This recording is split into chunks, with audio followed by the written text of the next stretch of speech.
Hello, everyone, and welcome to LDM Radio Sports Talk, the show that talks about sports and other topics relatable to sports fans. I will be doing a solo show today. We had somebody, but they weren't able to come through, so I'm right here, and we're going to get started. So last night there was the crowning of a champion in the NHL for the Stanley Cup Finals.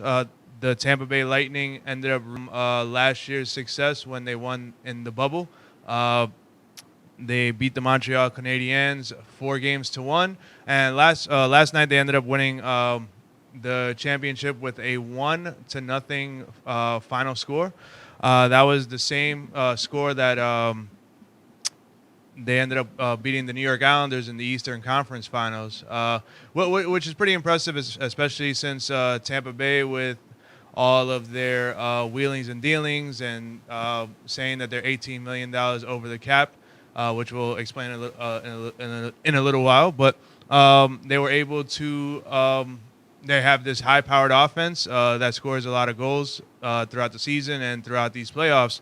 And they ended up grinding out the victories 1-0. The impressive part about it is that any given day, an NHL team can beat another NHL team. It's a part of the parity that we've enjoyed here for the past 2 decades with the Stanley Cup Finals. And, as it's different than basketball, aside from this year, but we have the success of the teams throughout the regular season doesn't always translate into the playoffs. The top teams don't always automatically advance and kind of like having buys from series to series, their grinds, and a lot of it has to do with the actual matchups themselves, which is what leads to the eventual Stanley Cup finalists and the winners. The Tampa Bay Lightning joined the Pittsburgh Penguins, who in 2016 through 2018, they went back-to-back in their in the Stanley Cup Finals. So, it's happened recently, and in the Stanley Cup era, it's very very rare that would happen. But now we have back-to-back champions for the second time in like 6 years, and two very different cups were won in these playoffs. So last year we had the what most would dub the COVID Cup, where there were teams, like we had the bubble play, which is the NHL had their season suspended with about 10 games to go for each team through the start of the COVID-19 pandemic. They ended up resetting, and then they made a 24-team playoff in the summertime, where it pretty much took the 16 of the 1 through 16, which is the normal Stanley Cup Finals, and then they had the 8 teams, like pretty much the bubble teams that would have, anything could happen. They might have been able to pass through to the playoffs if those 10 games were settled. So it was a big grand tournament. It was almost I guess kind of like a Final Four, like not 64 teams, but it was, pretty much like an expanded playoffs to get to the champion. So, and in that setting, the Tampa Bay Lightning were able to they were pretty successful round to round last year. They had a couple of tough battles, but they were able to get through. And then the they eventually won against the Dallas Stars last year, and which was your classic Eastern Conference versus Western Conference Finals, and they were able to take the championship, and they also won with the last game being a shutout for Andre Vasilevsky. Andre Vasilevsky ended up becoming the Conn Smythe Trophy winner, and he did so while having a shutout in the last game of the to win the Stanley Cup last year, and then in every round this year, he had a closing game. So through the first round, he pitched a shutout, and then in the second round series with a shutout, and the game against the Islanders, he finished it off with a shutout, and the last game last night against the Montreal Canadiens. And just to review, the Montreal Canadiens, they made the playoffs. Why it was so different was they had the North Division, which was their own division, and it was all of Canada, whether it was the East Coast and the West Coast, and they matched up with the West Coast in the Final Four round, which they ended up eliminating the Vegas Golden Knights, who a lot of us thought that they would be the favorite to go in. Well, if you look, it was, they were successful in each round, surprisingly. Like the first round, they went down 3-1 against the Toronto Maple Leafs, and then they ended up winning three in a row to advance to the next round. The second round, they faced off against the Winnipeg Jets, who had just finished sweeping Connor McDavid and Leon Draisaitl of the Edmonton Oilers, and it looked like the Winnipeg Jets were gonna just stomp through the Montreal Canadiens, but that was not the case, as the Montreal Canadiens swept the Winnipeg Jets 4 games in a row. And then in the last game, which a lot of us, which we spoke about on the show and widely speculated, was whoever won against the Colorado Avalanche versus the Vegas Golden Knights, they would end up moving on to the Stanley Cup final. But the Montreal Canadiens ended up winning that series against the Vegas Golden Knights. And then we had the culmination was last night, where we had our Stanley Cup playoffs and finals. And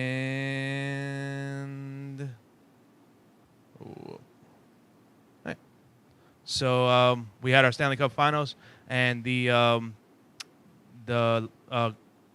Tampa Bay Lightning were able to win. So Andre Vasilevsky is your Conn Smythe Trophy winner, and it was just it was an amazing performance last night. Aside from Game 3, it seemed like this was a very highly contested playoff. It seemed like Montreal just got started a little too late, and what made this matchup interesting was that these are division rivals throughout every other season except for this past season because of the COVID regulations. So it looked like Carey Price has been in the building before. Carey Price has been able, he's used to the sight lines. He's used to the place being, super rocking. He goes there multiple times a year. Would seem like they were able to, they would have been able to parlay that and win a couple of more games at least. But this series was Tampa Bay ended up getting 3 games in a row and then moved on to the next round. Moved on to Game 4. Game 4, Montreal was able to win that last game in Montreal to take the series back to Tampa. And Tampa Bay this year wins the Stanley Cup in front of their home crowd, which last year they won in Edmonton with nobody there because it was just a central site where the Stanley Cup Finals was held. So it was I'd say it was pretty exciting for the city of Tampa, especially this year. Instead of having that asterisk and that uncomfortable, like we wanted but we couldn't be there. They had to wait for everybody to come back on the planes, and then even the celebrations itself was very COVID laced and protecting everybody. And it was just I don't think last year kind of wasn't the year to win, especially for a team that hadn't won since 2004. but they made do of it, and then they ended up coming back and doing it again this year. So now the celebration could be exactly what it should be every year. Where uh, the fans are there, and they get to adore the team, and we don't have to worry. There's always going to be the distance kind of stigma, but and for the most part, it'll be more normal than any other as Stanley Cup's celebrations pass. So they'll be able to have their parades and shower the teams, and it'll be a better celebration for them. Which in all reality, this is what you would want. Last year was just kind of they just made do with what they were able to accomplish. The NHL and every team that participated in general. But now we have our usual parades and schedules moving forward. So, speaking of schedules, now what we have to look forward to is in a couple weeks we'll have the NHL expansion draft for the new coming Seattle Kraken, and that'll be on July 21st. So a couple weeks from now, and we have so in that we'll have a more extended preview of that next week because there's every team is going to be every NHL team right now, except for the Vegas Golden Knights, are going to lose one player from their roster. And there's different rules and regulations, but just to simplify it, every NHL team will be able to protect a certain amount of players, and then whoever's left is who the Seattle Kraken is going to be able to pick from, and then that will start their team. There's a lot of talk of people saying that they're going to replicate what Vegas did. What the Vegas Golden Knights were able to accomplish in 2018, they were one team that came in instead of having two teams, so they were able to pretty much pick whoever they wanted to from the pool. There was no competitions, which I think helped them, and that's what will help the Seattle Kraken this coming draft. But the one thing that is lost in what the Vegas Golden Knights were able to accomplish is they had different deals. They made different side deals, and they just basically wheeled and dealed their way to the incredible roster that they enjoy today. There was situations where teams would make agreements with them, like, all right, so we'll say for the Florida Panthers, for example, they had the one situation where Jonathan Marchessault was the one guy they were going to pick, and they ended up saying that you have to, if they made an agreement that they made a trade where if you picked in a handshake deal, then we'll send you Riley Smith and whoever else for whatever draft picks they ended up getting. So there were different deals. They made 3 different deals with different teams like that, where they were able to build the roster and also add some continuity within the roster, because you had instead of having just 30 guys who mostly have never played with each other, or at least didn't play with each other last year, they were able to have some continuity of success there. And then the people they picked, William Karlsson, before he was selected with the Vegas Golden Knights and had a 40-goal season.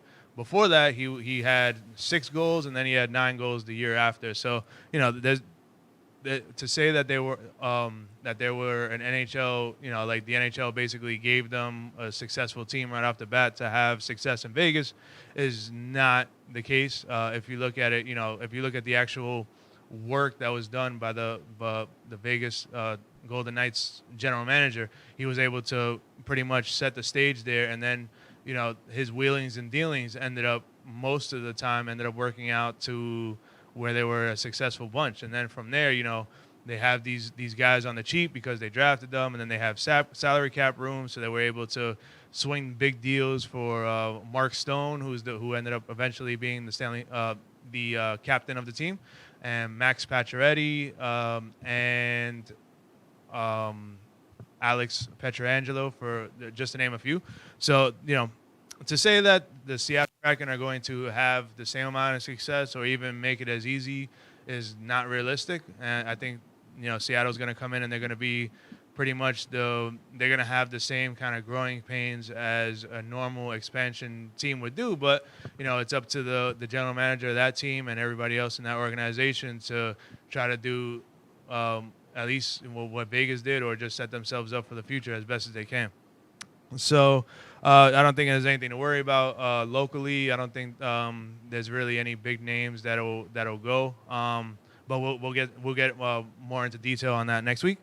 And then we have the NHL draft on July 23rd, which is 2 days after the expansion draft. Which is perfect because once they see who once the NHL teams see who they end up losing, then they won't have to worry about that. And then they'll be able to make their selections with the July 23rd draft 2 days after. So they pretty much just replenish whatever they end up losing, and then after that the free agency market will open up, and then that's where the real fun begins, because now, as of right now, the salary cap is at around 81.5 million.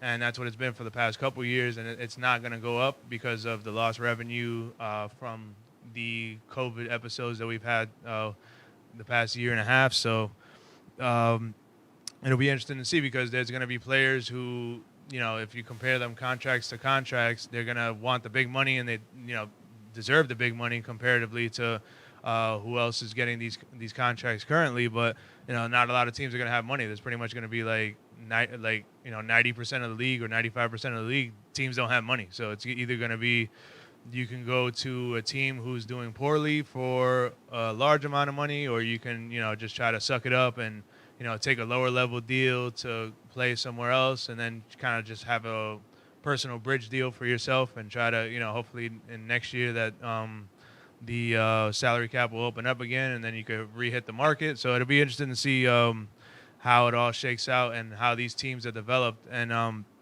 one thing that will happen, circling back to the Tampa Bay Lightning, is they're not gonna have the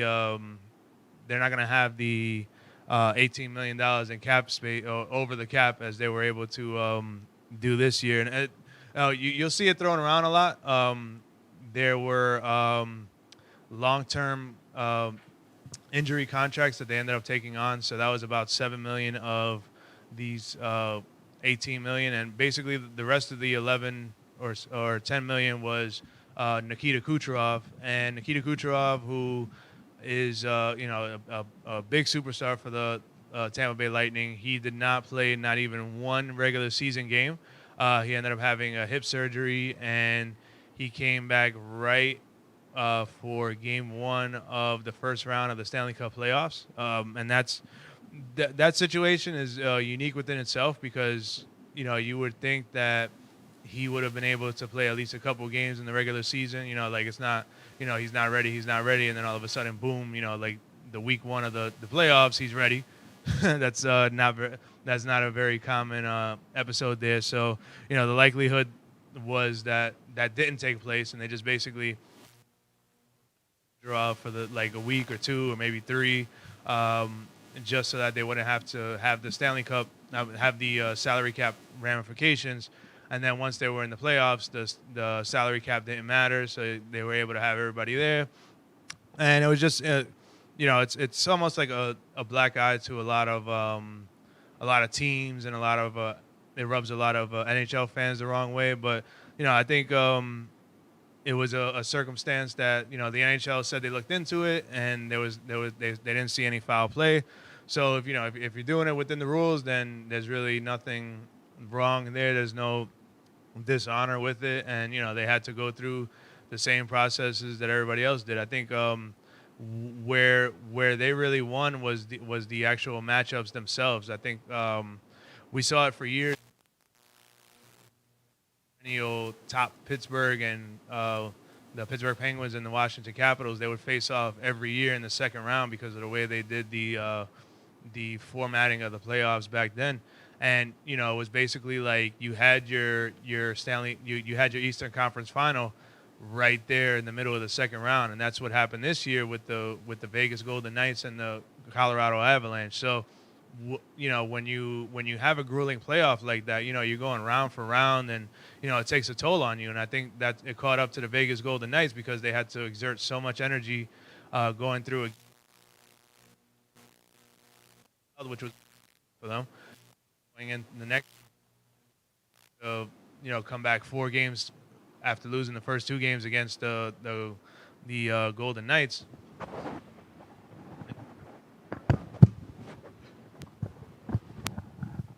right. So going up, winning 4 games in a row, taking the series in 6 games against the Colorado Avalanche, which was the actual prime matchup. They pretty much got to the situation that when they got to the Montreal Canadiens, who could, if they didn't have to go through that grueling, episode, they would have been able possibly to take them over, but it didn't happen. The Marc-Andre Fleury situation happened after Game 3, where he coughed up the lead with a minute and a half to go. It's just the scenario could have popped out a lot of different ways, but the one thing is for sure is that the Tampa Bay Lightning, they earned their Stanley Cup championship this year, and it's a better thing for the NHL and for all the fans around that they were able to repeat, so that with the 2021 wasn't as bad, celebrating a championship, and then you have all these different regulations. Now they can have fun and everybody's having a good time, and I think it's great for the league that it ended up working out that way. Now, as far as the future and how many times people can try to hide players under the cap, I don't think it's kind of just a perfect storm for what the Tampa Bay Lightning were able to achieve. All right, and then in the NHL draft, we have our top 5 is going to be the Buffalo Sabres, who everybody knows that Buffalo Sabres can definitely use a savior, as they went through a couple of years with some really tough luck in team building. And now Jack Eichel, who was their second overall pick behind Connor McDavid a couple of years ago, he's looking to move on to another team. So, there's a lot of issues going on in Buffalo, and they could definitely use somebody impactful to step in and hopefully start to turn this franchise around. And Seattle Kraken have the number 2 pick, followed by the Anaheim Ducks, who are in the top 3 there for the first time in a while. And then the locally, the New Jersey Devils have the overall selection. And if you look back from years, they had the 2 years back to back with the top overall pick. So they've had a lot of top draft picks for the past couple of years. So they're pretty much just rounding out, and they could be, theoretically on paper they should be a powerhouse within the next 2 or 3 years. But it's only these draft picks and these slots, they're only good if you actually pick the right player. And who knows? There's really no science to it. I think a lot of, if you look at every sport and every league, there's always an extensive amount of research and homework done on different players and their backgrounds, and who can come in, and there's the good fits on the team, and is this person's skill set and mental makeup going to help in this particular setup and system that we have running here, and different coaches change the system. So it's just, as far as a successful career goes and a successful draft pick goes, there's really no science to it. And that's the beauty of going through the NHL, or any draft, but we're focusing on the NHL draft now, where these players, they're either going to work out or they're not, and it's as simple as that. But it gets very complicated because of the different elements and the different types of things that can happen throughout the time. And then there's also the if somebody could be perfect for the team, but then they're just ravaged by injuries, their body fails them and they're not able to perform at the highest level that they can consistently. There's all different kind of things. It has to do with the actual player themselves, taking care of themselves and, doing the right things off the ice or off the court or off the field or wherever the case is. It's a lot of different factors. Sometimes it's good luck, sometimes it's just bad luck, and everything else in between. So this is why a lot of times when you look back on years, every draft can have like a reordered draft where, after you see what these players end up becoming and then you could reorder the draft and like, oh, what if this team would have taken this player? What if this team would have taken that player? Then the actual second guessing goes. But every year in every single draft, there's booms and busts all through the draft. From the first pick to the last pick. There's superstar players that can come at the end of the draft, as well as there's people taken in the top 10, and 5 of them don't even make the NHL, and just the other 4 bottom out, and maybe one will be like a superstar. There's no real rhyme or reason with it, and that's what makes it pretty fascinating. But also, you never really know what you have until years down the road. So the New Jersey Devils will have the 4th pick and the 27th pick that they acquired from the New York Islanders in the Kyle Palmieri and Travis Zajac deal from earlier this season, and the Columbus Blue Jackets will have the 5th pick and the 24th pick of this draft, who they ended up getting the 24th pick from the Tampa Bay Lightning from the Dennis Savard deal. So a lot of excitement ahead. And then the also locally, so New York Islanders do not have a first-round pick because they gave it to the New Jersey Devils. The Devils have 2 picks, and the New York Rangers come in at number 15. All right, so that will take care of the NHL for this week. We're going to move on to basketball. And, very exciting finals going on over here. Since last week, the Milwaukee Bucks ended up taking over the Atlanta Hawks 4-2. So the Milwaukee Bucks are representing the Eastern Conference, and they haven't won a championship since 1971. So they are facing off against the Phoenix Suns, who were already in their last week's show. The Phoenix Suns are representing the Western Conference, having beaten the Los Angeles Clippers 4-2, and the Phoenix Suns have never won a championship. And between the two rosters, there's not one single player who has been on a championship roster ever.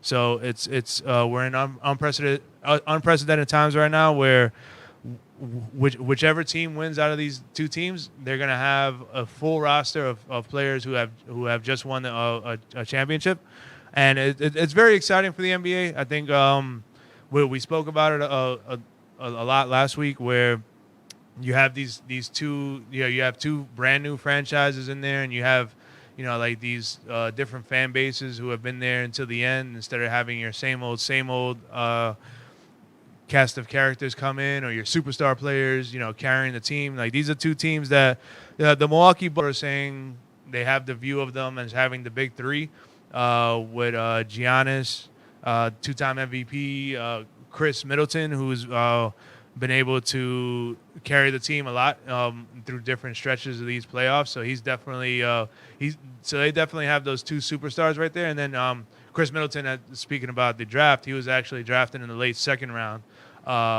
So there's really no rhyme or reason when it comes to the NBA draft either. But we have those 2 guys being sensational, and then Drew Holiday, who's very, very good defensively, but at times in these playoffs he struggled a little bit to be to have the offense support his fantastic defense. So debatable on whether he'd be like that 3rd superstar to make the big 3. But overall, they have a fantastic team. They have Brook Lopez, who was drafted by the New Jersey Nets at the time, and now Brooklyn Nets. So a lot of the locals would know who he is. He came in and he had a absolutely fantastic Game 6 when the team needed them.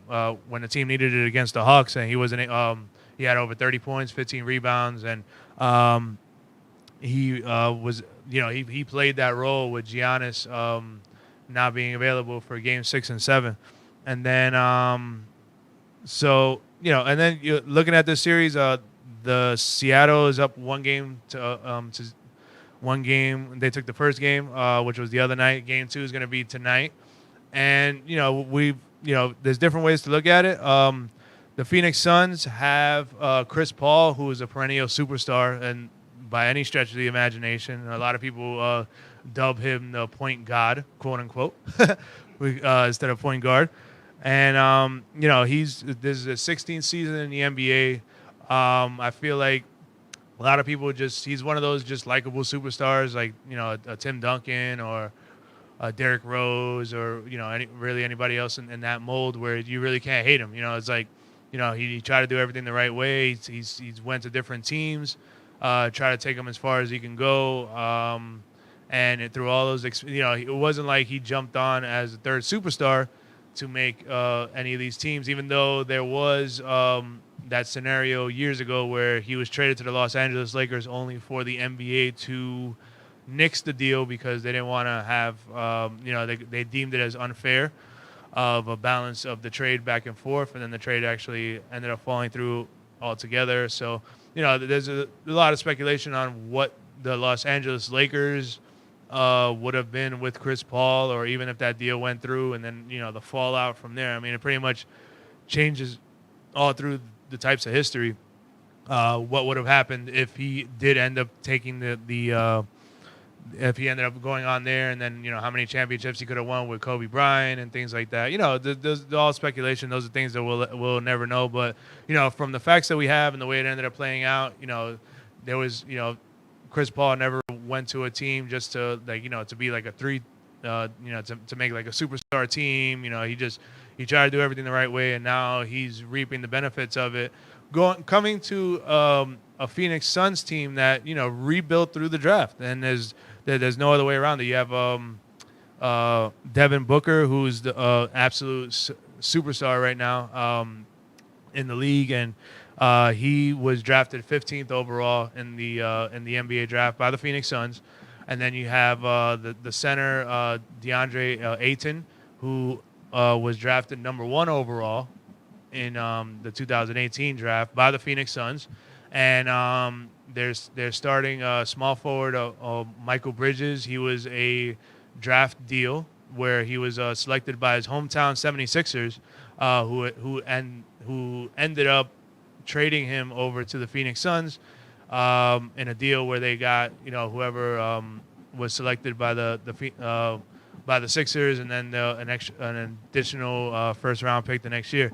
Both of them haven't panned out as well as Bridges has, but it's a story for another day, and the different second guessing that could happen there. But there was that was a wheel and deal, draft day deal. So it's just they have this homegrown roster, and they have this just a young core, and then they added on Chris Paul, and then they have a couple of savvy veterans here and there. But this is a very young team, and just it's fascinating the way both of these teams are built, because they were built basically through the draft and through just timely acquisitions, not really like anything that would be deemed like under the table, or trying to fix it, or loading up the rosters. They loaded up the rosters the right way, and it's great to see it. And then we have interesting to see game 1. So both teams scored 100 points, and actually I ended up watching. I know I'm super late on this, but I ended up watching The Last Dance from the Chicago Bulls era on Netflix last week.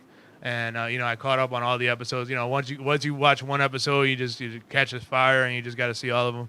So I saw all of them, and then you look at these scores.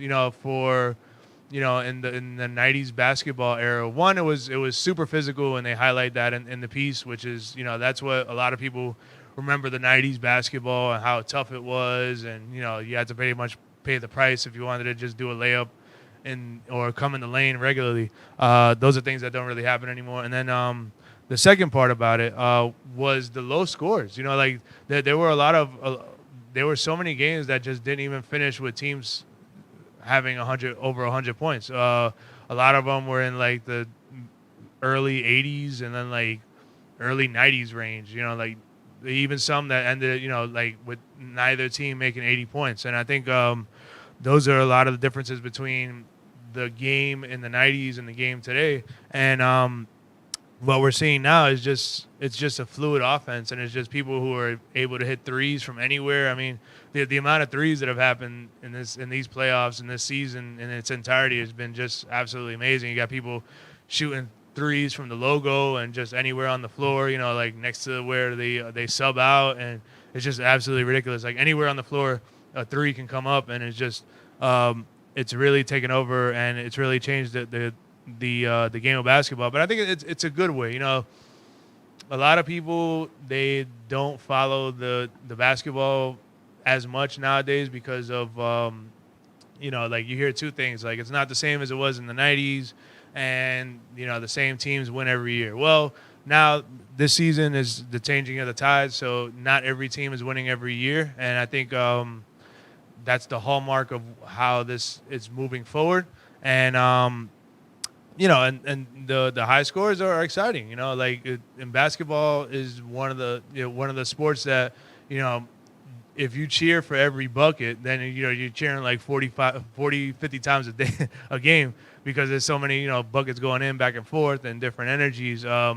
Whereas in football and baseball and hockey, you have like different spurts of excitement that happen here and there. Like a lot of them can happen at any time, but it's not as many, it's not as frequent. So basketball is exciting in that point, and then you have all these buckets going in, and it's just, instead of being physical down low, they kind of were like, all right, well, we'll just have people who just hit threes from anywhere, and now it's just, like you see like these contested shots. I mean, there's just no, they just walk up to the middle of the floor, they shoot up a shot, and it's three, and it's like, what defense do you have for that? I mean, there's no real like perimeter defenders that you can put on that, and it's just, like it's a different kind of game, but it's also a more exciting game, and I think that this year I, for one, have appreciated it a lot more, seeing how it's developed and continuing on, and not having the same, same old kind of people going in, or just having one or two people. The story of Michael Jordan and how that all unfolded, that's something that is just an entity onto itself. There shouldn't really be any kind of like doubling of it, or any kind of like replicating that situation. And the closest is LeBron James, which going to 8 finals in a row is absolutely like unheard of in itself. And I think that as we go on in time, that's going to be something that never happens again, because with the parity and with different structures, and trying to move away from the whole super team aspect that controlled the NBA for a couple of years, I think there'll be situations where that won't be happening as often, and we'll continue on. And then what the NBA is going through is what the NHL has enjoyed in years, and that's the parity. And that's where not every team that has been successful throughout the whole year is guaranteed success in the playoffs. Like they have to earn it just as much as any other team does. And not to say that they've cheated their way through it, but it's just the balancing of the talent and the parity, and it just makes it more exciting, and it keeps more cities involved, and it keeps more fans involved, and it grows more casual fans, and it's just it's really great for the game to have all of those things happen. So one aspect of what the Phoenix Suns have been enjoying is the amount of rest that they've had during this season. And if you look at every playoff championship that has happened throughout the histories of time in any sport, really, the most successful teams 9 times out of 10 in the runs, and they have the ones who end up getting in the championships, is they have these spurts of rest, and a lot of it comes from a sweep or a very short series, like a 5-game series, but mostly a sweep is what ends up coming in, where you have like that extended amount of rest. And the Phoenix Suns, from the first round to the second round, where they beat the Lakers 4-2, they ended up having 4 days off. But then the next round, before they faced between the Lakers and the Denver Nuggets, they had 6 days of rest in between those series, and then the following series coming into the NBA Finals, they had 7 days of rest. They had because they swept the Nuggets 4-0, and they finished off. It was the Suns and the Clippers, but the Eastern Conference series was lagging a little bit in time because of the Bucks and the Nets ended up going 7 games to kind of derail the timing there. But there's you have the Suns have had enjoyed 6 days and 7 days of rest in between these series, and I think that's something that will be, if they end up finishing off the Bucks, and especially if they finish off the Bucks in a very swift fashion, then that will be what the MVP is of that. Because even the Chris Paul ended up having his COVID protocol issues, and he missed games 1 and 2 of the Western Conference Finals. But in reality, it was a week before. But since they had luckily swept the Nuggets in a 4-zip, it hurt them a little bit, but it didn't hurt them as much as it could have been if if he was in the middle of the series, and then in a 7-day span he ends up missing 3 or 4 games. That's a little different. And the Suns have just had, I think, every break as far as it comes to matchups and rest and just being able to move forward. The Bucks have had a very they've had a tougher run because they swept the Miami Heat in the first round, but then in the second round they ended up facing the Nets, and then they ended up going to 7 games after the Milwaukee Bucks lost the first 2 games. They ended up moving on to they lost the first 2 games, and then they won 4 out of the next 5 to take the series. So that they pushed them to 7 games, and then they beat the Hawks in a very close series in 6 games.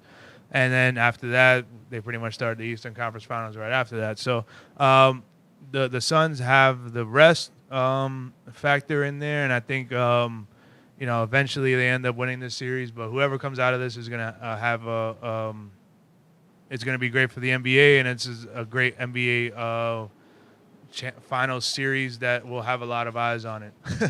All right, so we have a couple minutes left in the show. We're going to talk some baseball. So locally, we have the New York Yankees, who are still on the outside of the playoffs, on the outside looking in.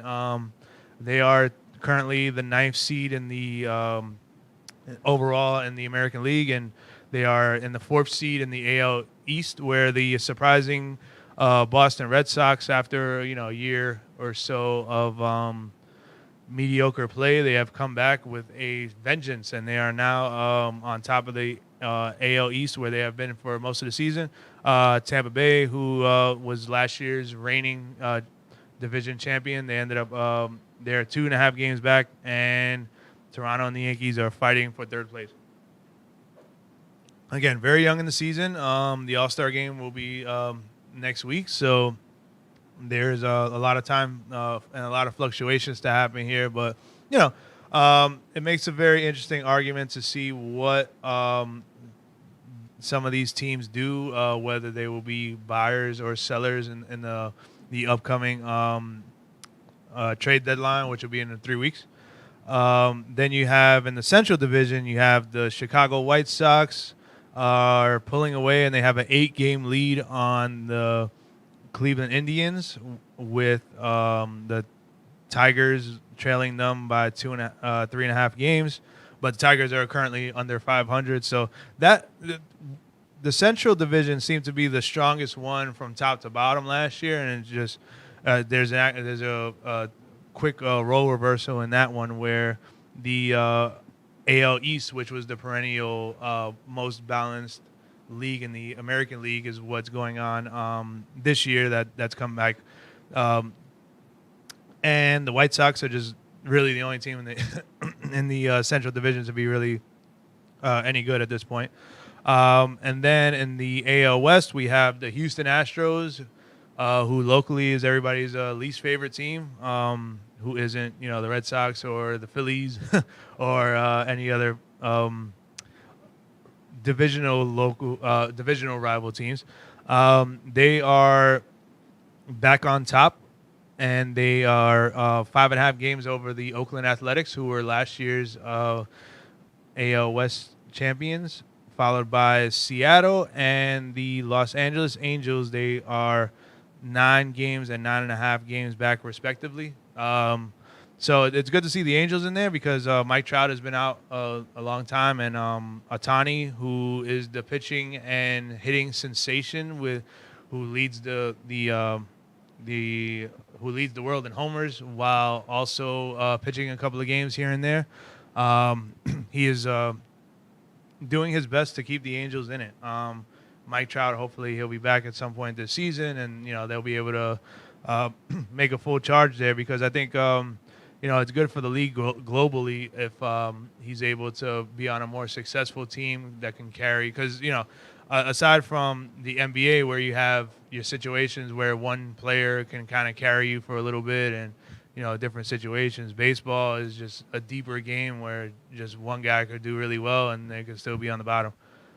Which is the situation that we're dealing with right now with the Angels. But like, they're hanging in there. They're over 500. They're showing progression, and depending on what these teams do before the trade deadline, they can super up their teams, and money won't be the issue that it was last year, because last year at this time the trade deadline kind of came and went without huge deals, except for a few exceptions like the San Diego Padres. But money was an issue, and it was just like, we don't know what kind of revenue we're going to be getting. We don't know what's going to be going on. Now that the world has come back to normal, this trade deadline should be the same as it was for every other year, with respects to just going out for the win and, getting your rentals, knowing that, revenue and stuff like that should be down the pike, as most of the attendance and things like that have fell in line with the way they were pre-COVID. And in the NL, we have our New York Mets, who are in first place still. They have been in first place the entire season, and now they're if you look at pound for pound, all the divisions of baseball, they are in the worst division, kind of like with the AL Central there, where every other team after the Mets is actually sitting under 500 right now, with the Washington Nationals 4 games back.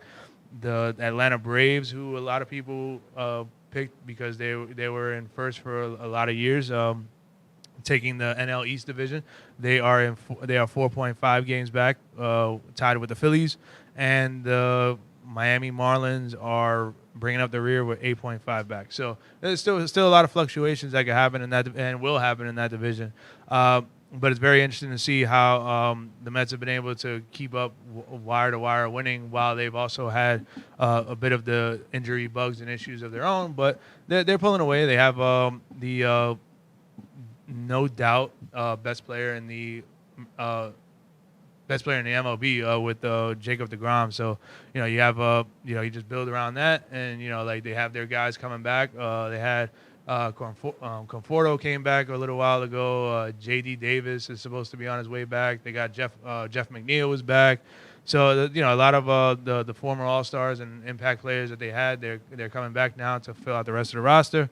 So to think that they're definitely going to make the playoffs, no doubt about it. As if you look at the Yankees to Mets comparison, the Yankees, they have it's almost unfathomable for them to not make the playoffs, but it's more realistic than the New York Mets at this point, because of how weak that NL East is comparative to what talent they have coming back and what they've had to deal with so far. And they're also players in the deadline, because as we know, Steve Cohen, the new owner, is just trying to throw money at everybody, and they couldn't get enough players last off season, but it wasn't from lack of trying. Like, they had the big contracts were out there, so this guy is not afraid to spend. And if there's a deal where they can get better while taking on salary, they will do that. And that's a big weapon as far as acquiring talent nowadays. So watch out for the New York Mets in the deadline. They're going to make a lot of moves because they'll be worked out deals. It won't be like players just kind of picking and choosing where they'll be able to go. If they make the right deal, they'll swing it, and they'll acquire the talent. And as the Mets move on and they build a winner, then more people will want to go there. They'll be more attractive for free agents, as what we've seen from the New York Knicks the past couple of years, as opposed to this year, where now the New York Knicks are going to be an attractive place to go. That's kind of where in the realm of where the Mets are right now. They're kind of in between, and the more they push forward and be successful, the more free agents are going to want to go there, and then change the tide for the next decade or so. So then we have the NL Central has the Brewers on top of the division with the Cincinnati Reds 6 games back. The Chicago Cubs, who are perennial winners, perennial NHL, NL Central champions. They are 8.5 games back, while the St. Louis Cardinals are 9 games back. So we have a bit of a changing of the guard there. The Brewers are creeping up the past couple years here and there, almost breaking it, and now they have officially arrived, and they've just went off of a 11-game winning streak. So they're showing the world that they belong, and they will be in the playoffs, and they will be a team to watch. And in the NL West, which is surprising because the Dodgers last year they just ran away with this division, and it was the Dodgers and the Padres, and then really nobody else, and they just they took their championship experience, and they went all the way to the World Series and finally broke through and won a World Series ring. They are not only are they not number one, but they are not in the driver's seat. The San Francisco Giants, last year they were plagued by a lot of players who just sat out the season because of the COVID pandemic, and they went through a lot of transitioning and a very short rebuild. But right now they are the top of the NL West, and they are just on top of the NL in general. They have the best record there, and the Dodgers are 1 game back, so it's not like the wheels have completely fallen off. But it's interesting because the Dodgers and the Padres made all these off-season acquisitions, and it was just they were going back and forth, and it just seemed like we were going to have a part 2 episode where it's just these 2 teams going against each other for the division, and there's really going to be nobody else, and they're just going to bottom feed off of every other team. But the San Francisco Giants have stood up, and they've said, nope, we are here as well, and they are fighting, and it's going to be a 3-team race from this point forward, and not the typical 2-team race that we have that we were expecting. So to sum up, the Mets are number 1. The Yankees are still fighting their way into relevancy again, and for all of these teams and all the teams that were mentioned today, they should pretty much be buyers at this point. So, it'll be interesting to see what deals are swung and how they'll be able to shape their teams going down to the end of the season. All right, so that is our show for this week. Thank you very much, Alfonso, for being here, and we will be back next week. Thank you so much. LDM Radio Sports